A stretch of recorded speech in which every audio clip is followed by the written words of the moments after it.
Hello students, welcome to the lecture number 6 of class 12th physics unit electrostatics.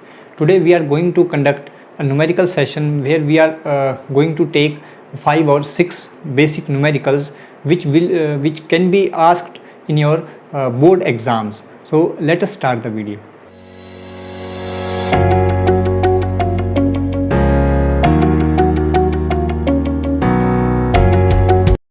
The first numerical is very basic numerical.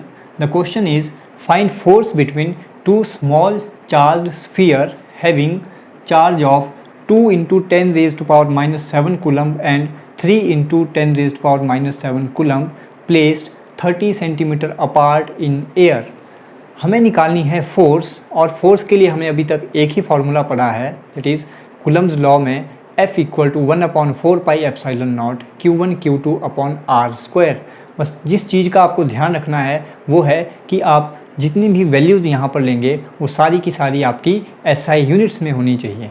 तो अगर मैं यहाँ पे देखूँ हमें गिवन क्या है, given is charge Q1 given है 2 into 10 raise to power minus 7 coulomb. SI unit it's okay. Q2 is given as 3 into 10 raised to power minus 7 coulomb. It is also in SI units, so no problem. The distance between two charges is given, that is R is equal to 30 centimeter. This is not in SI units, so convert this in SI unit. 30 into 10 raised to power minus 2 meter. So the next thing is how will we find F? It is equal to 1/4 pi epsilon naught Q1 Q2 upon R square. Putting the values, we know the value of 1/4 pi epsilon naught, that is 9 into 10 raised to power 9. Q1 is 2 into 10 raised to power minus 7 and this is 3 into 10 raised to power minus 7 divided by R square, that is 30 into 10 raised to power minus 2 का square. After solving we will get, आप इसे solve कर लीजिएगा. मैं यहाँ पे direct answer लिख रहा हूँ, आपको आंसर क्या मिलेगा. The answer is 6 into 10 raise to power minus 3 newton. So this will be the force between two charges having given values. Please pause the video to note it down. Question number 2 is force on first charge 0.4 microcoulomb due to minus 0.8 microcoulomb in air is 0.2 newton. हमसे पूछा गया है what is the distance between them, that is what will be the distance between two charges, and the second asked is what is the force on second charge, that is on minus 0.8 microcoulomb. तो पहला काम तो हमारा यही रहता है, given data क्या है उसे लिखिए और अगर SI यूनिट में नहीं है तो उसे SI यूनिट्स में कन्वर्ट कीजिए. So given things are, given charge Q1 is given as 0.4 microcoulomb. Converting this into SI units, that is 0.4 micro का मतलब है 10 raised to power minus 6 coulomb. Charge Q2 is also given, that is minus 0.8 microcoulomb. Convert into SI unit, minus 0.8 into 10 raised to power minus 6 coulomb. The second another thing given is the force on these two charges. Force on first charge due to second charge. How we write it? Force on first charge due to second charge is also given as 0.2 Newton. हम यहाँ पे सिर्फ magnitude की बात कर रहे हैं, direction नहीं पूछी गई है तो हम यहाँ पे डायरेक्शन शो नहीं कर रहे हैं.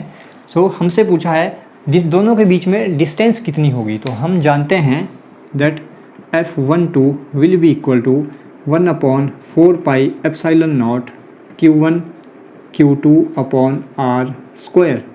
Putting the value, F12 is given as 0.2 Newton is equal to 1/4 pi epsilon naught की वैल्यू है 9 into 10 raised to power 9 Newton.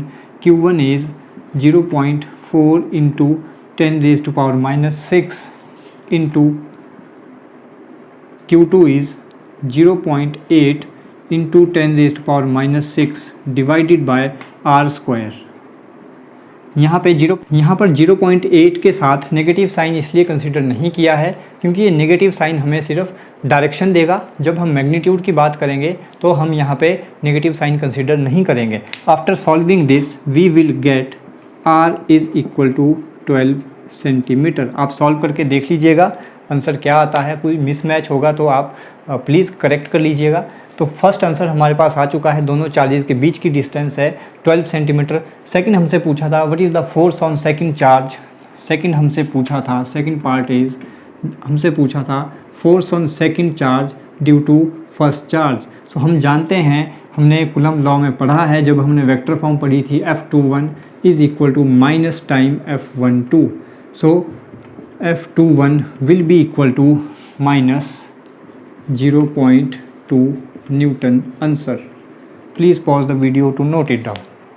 Question number 3, diagram हमें गिवन है, एक स्क्वायर दिया है जिसकी चारों साइड पर चार्ज गिवन है और हमसे पूछा है what is the force on charge of 1 microcoulomb at centre of square. इस स्क्वायर के सेंटर पर एक चार्ज है ऑफ 1 माइक्रोकूलम, इस चार्ज पर कितनी फोर्स लगेगी ये हमसे पूछा गया है। बिफोर सॉल्विंग दिस मैथमेटिकली, इसे पहले लॉजिकली देख लेते हैं। अगर लॉजिकली हमें आंसर मिल जाता है तो हमें थ्योरेटिकली या मैथमेटिकली इसको सॉल्व करने की ज़रूरत नहीं है। तो आप सबसे पहले इस चार्ज पर, इस चार्ज की वजह से फोर्स देखिए किस डायरेक्शन में लग रही है और कितनी लगेगी। ये पॉजिटिव चार्ज है, ये नेगेटिव चार्ज है, अट्रैक्ट करेंगे एक दूसरे को, यानी फोर्स की डायरेक्शन रहेगी कुछ इस डायरेक्शन में। आई होप आपको समझ आया होगा ये एरो इस तरफ क्यों बनाया। ये पॉजिटिव चार्ज, नेगेटिव चार्ज, इस चार्ज की वजह से इस पर फोर्स लगेगी, उस फोर्स का नेचर होगा अट्रैक्टिव, यानी एक दूसरे को अपनी तरफ खींचेंगे, तो फोर्स की डायरेक्शन ये रहेगी।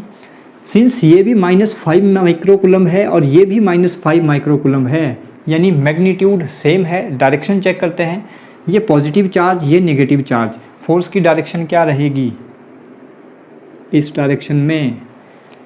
दोनों का मैग्नीट्यूड सेम, फोर्सेस की डायरेक्शन अपोजिट एक दूसरे को कैंसल आउट कर जाएंगी, यानी नेट फोर्स इस चार्ज और इस चार्ज की वजह से इस चार्ज के ऊपर कितनी होगी, दैट इज़ 0।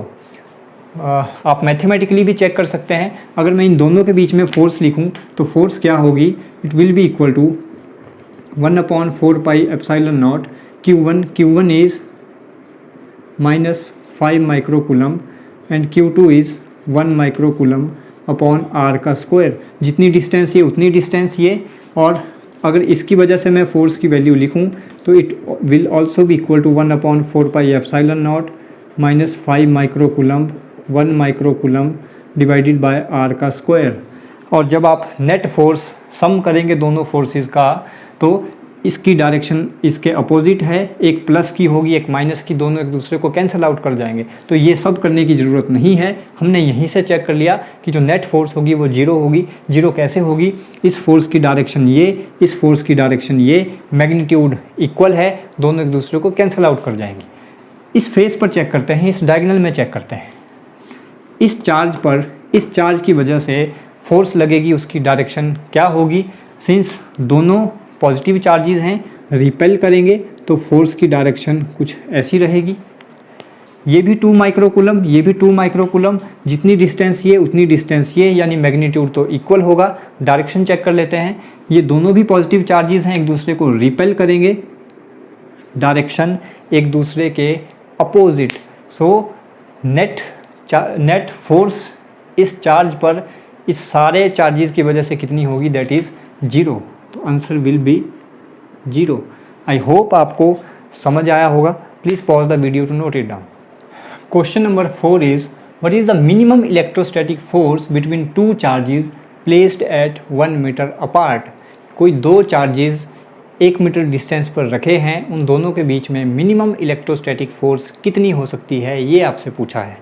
तो इसके लिए हमें पहले तो चार्जेस का पता होना चाहिए कि वो मिनिमम चार्जेस क्या होंगे। अब देखिए मैं यहाँ पे पहले फॉर्मूला लिख रहा हूँ, F is equal to 1/4 pi epsilon naught Q1 Q2 upon R square. हमें गिवन डाटा में R पता है, ये वैल्यू हमें पता होती है 9 × 10⁹ न्यूटन होती है। हमें Q1 Q2 नहीं पता है, यानी इस क्वेश्चन में जो चीज़ मिनिमम होनी चाहिए वो है चार्ज। तो सबसे मिनिमम चार्ज कितना पॉसिबल है ये हमने क्वांटाइजेशन में पढ़ा था, that is Q equal to plus minus NE, where N is integral multiple of charge on an electron और proton, that is 1.6 into 10⁻⁻⁹ coulomb. इससे कम चार्ज हमारे पास पॉसिबल नहीं है। तो मिनिमम चार्ज कितना हो सकता है किसी बॉडी के ऊपर, दैट इज़ 1.6 इंटू 10⁻⁻⁹ कूलम। तो वही वैल्यू यहाँ पे अगर हम पुट करें, F will be equal to 9 into 10⁹, Q1 की जगह 1.6 इंटू 10⁻⁻⁹, Q2 की जगह 1.6 इंटू 10⁻⁻⁹, डिवाइड बाय 1 मीटर बोला है डिस्टेंस, तो 1 का square. And after solving this we will get F is equal to, the answer is 2.3 into 10⁻⁻28 newton answer. Please pause the video to note it down. ये question आपके लिए homework रहा। Diagram आपको given है जहाँ पर एक इक्विलेटरल ट्राइंगल दी है। इस इक्विलेटरल ट्राइंगल के A पॉइंट पर चार्ज है +2 माइक्रोकूलम, B पॉइंट पर चार्ज है -3 माइक्रोकूलम, C पॉइंट पर चार्ज है -3 माइक्रोकूलम, और इस इक्विलेटरल ट्राइंगल की जो साइड्स हैं वो है 20 सेंटीमीटर। आपसे पूछा गया है 3 point charges are kept at vertices A, B and C of an equilateral triangle of side 20 cm.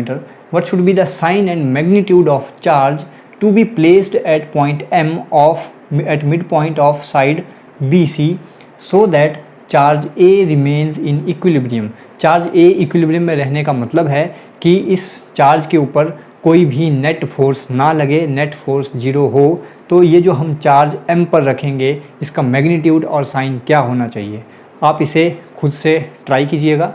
अगर आपको डाउट रहता है, सॉल्व करने में दिक्कत आती है, तो प्लीज़ लेट मी नो। घरों में रहिए, सुरक्षित रहिए, पढ़ते रहिए। Thank you so much.